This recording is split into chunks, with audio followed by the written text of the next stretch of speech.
हर सफ़र की एक कहानी होती है और कुछ सफ़र ऐसे भी होते हैं जो सिर्फ हमें किसी जगह तक नहीं बल्कि एक पूरी सिविलाइजेशन, एक कल्चर और उसकी स्पिरिचुअल लेजेसी से मिला देते हैं। और हमारा आज का सफ़र शुरू होता है हरिद्वार से।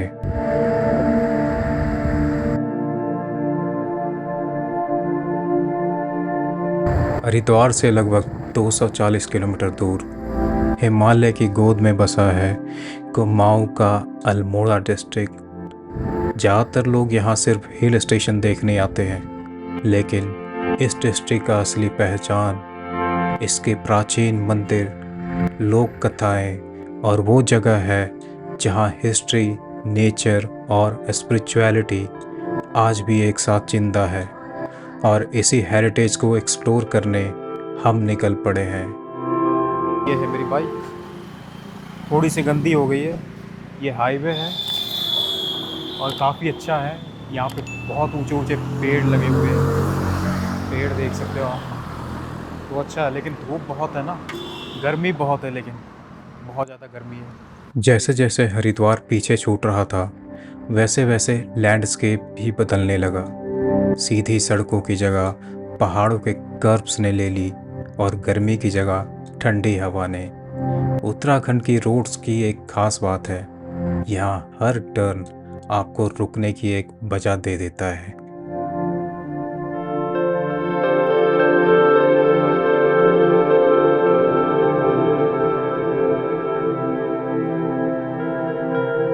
लेकिन अल्मोड़ा डिस्ट्रिक्ट की कहानी रानीखेत से शुरू होती है।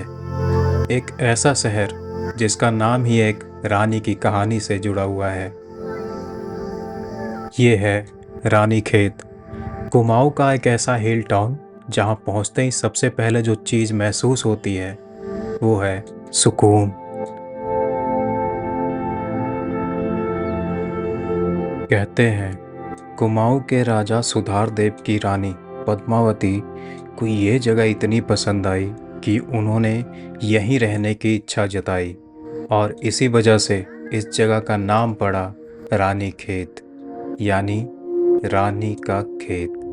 बाद में ब्रिटिश पीरियड में इसे एक इम्पॉर्टेंट कंटोनमेंट के रूप में डेवलप किया गया और शायद इसी वजह से आज भी यहाँ की साफ सड़कें, डिसिप्लिन और शांत माहौल इस जगह को दूसरे हिल स्टेशन से अलग बनाता है।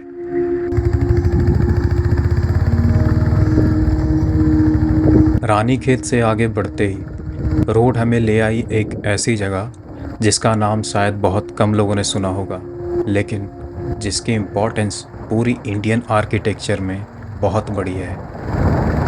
अभी हम जो जगह पे हैं वो है अल्मोड़ा का कोसी। कोसी एक जगह है, यहाँ पे हम हैं और सुबह के करीब 8:30 या फिर 8 बज रहे होंगे। तो अभी हम सन मंदिर जाएंगे, फिर आपको बताते हैं। लेकिन ये वीडियो ख़त्म नहीं हो रही है। अभी सन मंदिर के बाद मेन जो मंदिर है जहाँ पे हमें जाना है उसके बारे में हम आपको बताएंगे। तो आप हमारे साथ कंटिन्यू बने रहिए।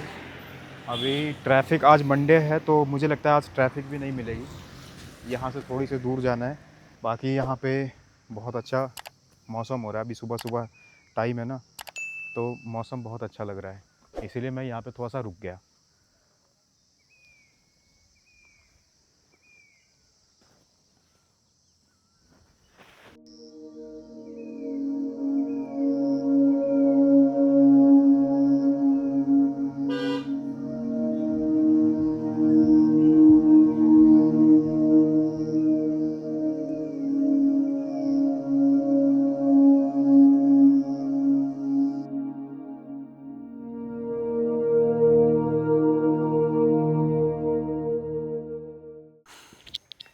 हमने ये ट्राई किया कि हम कच्चे रास्तों से जाएंगे। रास्ता सो वैसे एक पीछे भी है,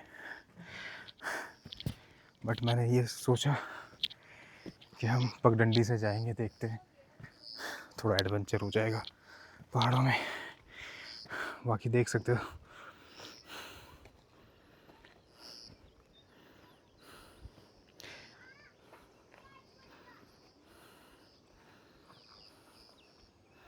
ये है कट्टारमल सन टेम्पल उत्तराखंड के सबसे इम्पोर्टेंट हेरिटेज टेम्पल में से एक और इंडिया के गिने चुने सूर्य मंदिरों में से इसका नाम बहुत रिस्पेक्ट के साथ लिया जाता है। माना जाता है कि इसका निर्माण लगभग 9th सेंचुरी में कट्यूरी राजवंश के राजा कट्टारमल्ला ने करवाया था। सोचो, आज से करीब 1000 साल पहले ना क्रेन्स थी ना मॉडर्न मशीन्स, फिर भी पहाड़ों के बीच में इतना मैग्निफिसेंट टेम्पल खड़ा किया गया।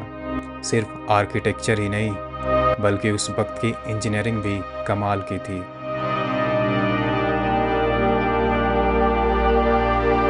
यहाँ खड़े होकर एक अजीब सी फीलिंग आती है। ऐसा लगता है जैसे ये पत्थर सिर्फ मंदिर का हिस्सा नहीं बल्कि 1000 साल की कहानी अपने अंदर संभाले बैठे हैं। और शायद इसी वजह से हेरिटेज प्लेसेस सिर्फ देखे नहीं जाते, महसूस किए जाते हैं।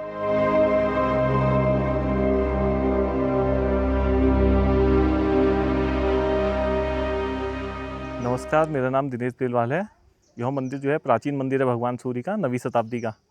1100 वर्ष पुराना बताया गया है, 9वीं से 13वीं शताब्दी तक का। बाकी मंदिर जो है भगवान सूर्य को समर्पित है। विशेषता यहाँ की यह है कि भगवान सूर्य अंदर नवग्रहों के साथ 7 घोड़ों के रथ पर बैठे हुए हैं। बाकी भगवान सूर्य को समर्पित है। विशेषता है कि भगवान सूर्य बूट पहन के बैठे हुए हैं। बूटधारी भगवान सूर्य का मंदिर भी बोला जाता है इसको। बाकी ठीक बड़ादित्य सूर्य मंदिर के भी नाम से भी जाना जाता है। कहते हैं ऋषि मुनियों ने जब आवाहन किया तो भगवान सूर्य बड़ की लकड़ी में प्रकट हुए स्वयं। तो बड़ की लकड़ी पर भगवान सूर्य के प्रकट होने से बड़ादित्य सूर्य मंदिर के नाम से भी जाना जाता है इसे। जो बड़ादित्य हैं वो कवट करके रखे हुए हैं, उनके अभी दर्शन नहीं होते हैं। बाकी वो अनंतकालीन माने गए हैं। और उन्हीं के सामने उनका देव स्वरूप रखा गया है भगवान सूर्य का, जिसमें भगवान सूर्य कवच कुंडल बूट पहने हुए नवग्रहों के साथ बैठे हुए हैं 7 घोड़ों के रथ पे। बाकी ये विशेषता है कि और वर्ष में 2 बार यहाँ पर सूर्य का प्रकाश जाता है अंदर, 22 अक्टूबर और 22 फरवरी। पूर्वाभिमुख मंदिर है, साल में 2 बार 22 अक्टूबर 22 फरवरी को सूर्य का प्रकाश पड़ेगा। बाकी मंदिर के साथ साथ ये छोटे मंदिर बने हुए हैं 45। इन सभी की प्रतिमाएं अंदर रखी हुई हैं, सब संरक्षण के लिए मंदिर के अंदर गर्भगृह में।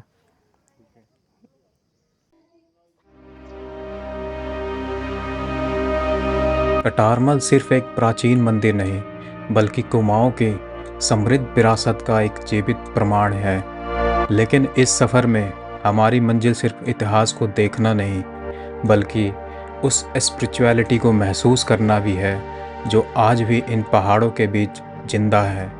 और इसी तलाश में हमारा अगला पड़ाव है बिनसर महादेव।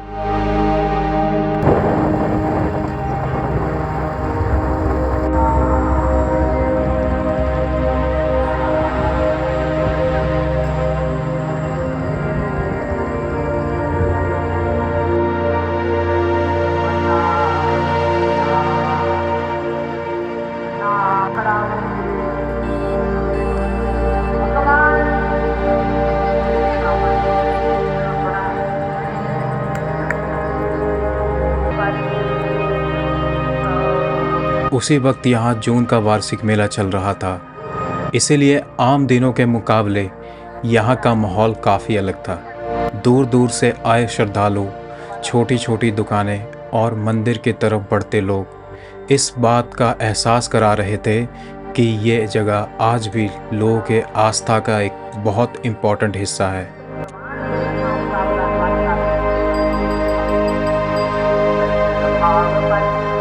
लेकिन भीड़ से थोड़ा सा नज़र हटाओ तो बिनसर महादेव की असली खूबसूरती नज़र आती है।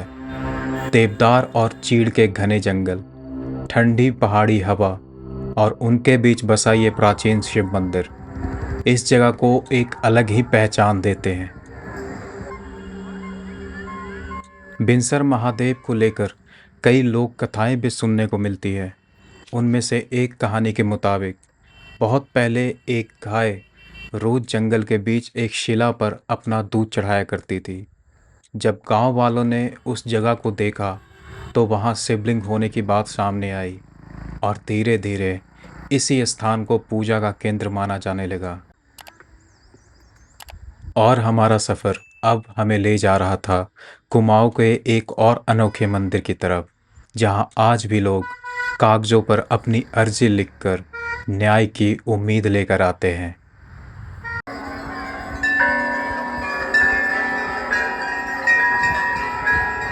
पिंसर महादेव से आगे बढ़ते हुए हम पहुंच गए कुमाऊं के सबसे मशहूर और सबसे अनोखे मंदिर में से एक, चित्ताई गोलू देवता मंदिर, जस्टिस ऑफ गॉड।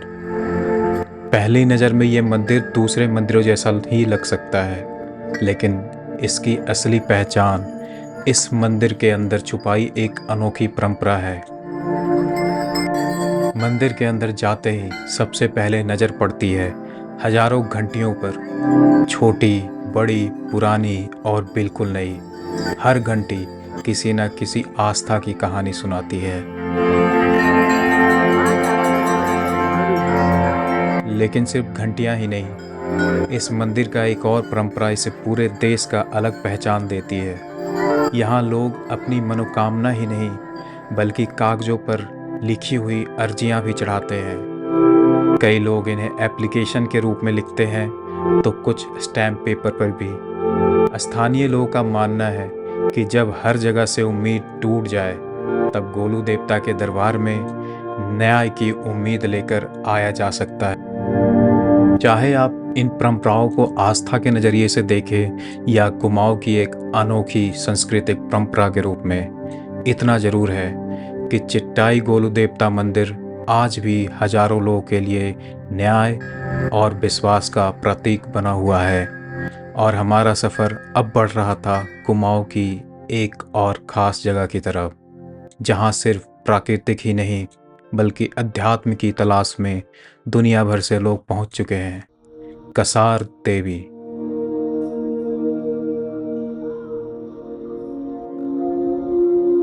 गोलू देवता मंदिर से निकलने के बाद हमारा सफ़र हमें लेकर आया अल्मोड़ा के एक और बेहद खास स्थान पर, कसार देवी। पहली नज़र में ये एक शांत पहाड़ी मंदिर लग सकता है, लेकिन इस जगह की पहचान सिर्फ इसके मंदिर तक सीमित नहीं है।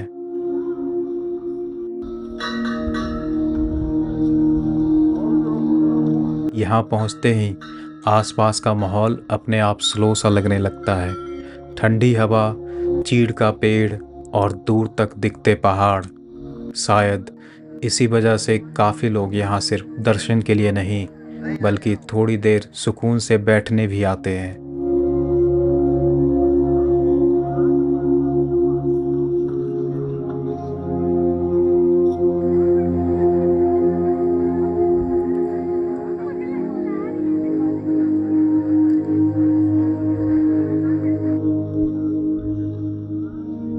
कसार देवी का इतिहास काफ़ी पुराना माना जाता है, लेकिन पिछली सदी में ये जगह और भी ज़्यादा मशहूर हुई जब स्वामी विवेकानंद यहाँ कुछ समय के लिए आए।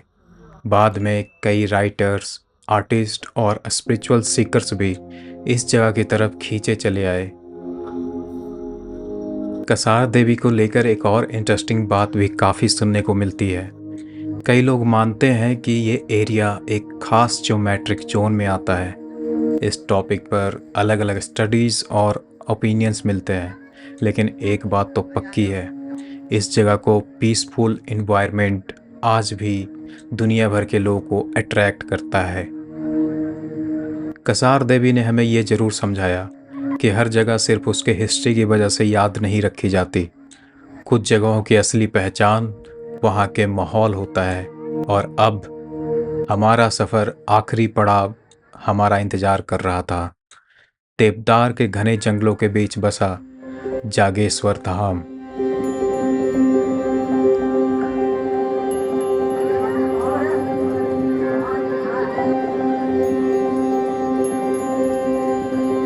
कसार देवी की शांति को पीछे छोड़ते हुए हमारा सफ़र अब पहुंच चुका था इस जर्नी के आखिरी डेस्टिनेशन पर, जागेश्वर धाम। देवदार के घने जंगलों के बीच बसा ये सिर्फ एक मंदिर नहीं बल्कि 125 से भी ज़्यादा प्राचीन मंदिरों का एक पूरा कॉम्प्लेक्स है। माना जाता है कि इन मंदिरों का निर्माण 7वीं और 14वीं शताब्दी के बीच में कटयूरी और बाद में चंद राजवंश के शासकों ने करवाया था। पत्थर पर बनी इनकी नगाड़ा स्टाइल आर्किटेक्चर आज भी उस दौर की कला और क्राफ्ट्समैनशिप की याद दिलाती है।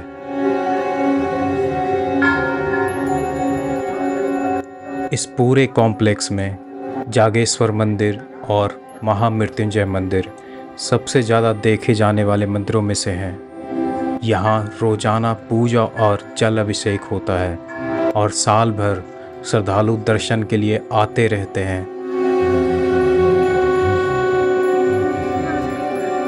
मंदिर परिसर में देवदार के 2 पुराने पेड़ भी हैं, जिन्हें स्थानीय लोग भगवान शिव और माता पार्वती का प्रतीक मानते हैं। ये मान्यता भी यहाँ की परंपराओं का एक हिस्सा है।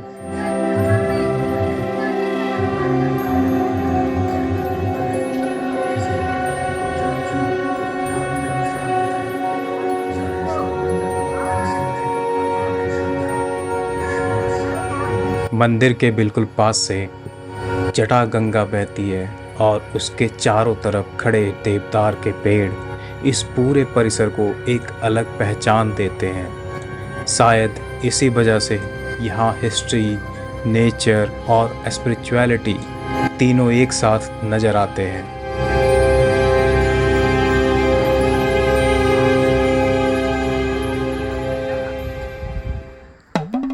जागेश्वर धाम के इस सफ़र के साथ हमारी कुमाऊं जर्नी भी यहीं ख़त्म होती है, लेकिन हर जर्नी की तरह ये सफ़र भी सिर्फ किलोमीटर तय करने का नहीं था। इस दौरान हमने देखा कि हर जगह की अपनी एक कहानी होती है। कहीं वो इतिहास में लिखी मिलती है और कहीं लोगों की परंपराओं और विश्वास में जिंदा रहती है। शायद इसी वजह से किसी भी डेस्टिनेशन को समझने का सबसे अच्छा तरीका सिर्फ उसकी फ़ोटोज़ लेना नहीं, बल्कि उसकी कहानी को जानने की कोशिश करना है। अगर आपको हमारे साथ सफ़र पसंद आया तो सूरज शर्मा को सब्सक्राइब ज़रूर कीजिए और हम फिर मिलेंगे एक और नई डेस्टिनेशन, एक और नई कहानी के साथ। तब तक सेफ ट्रैवल और कीप एक्सप्लोरिंग।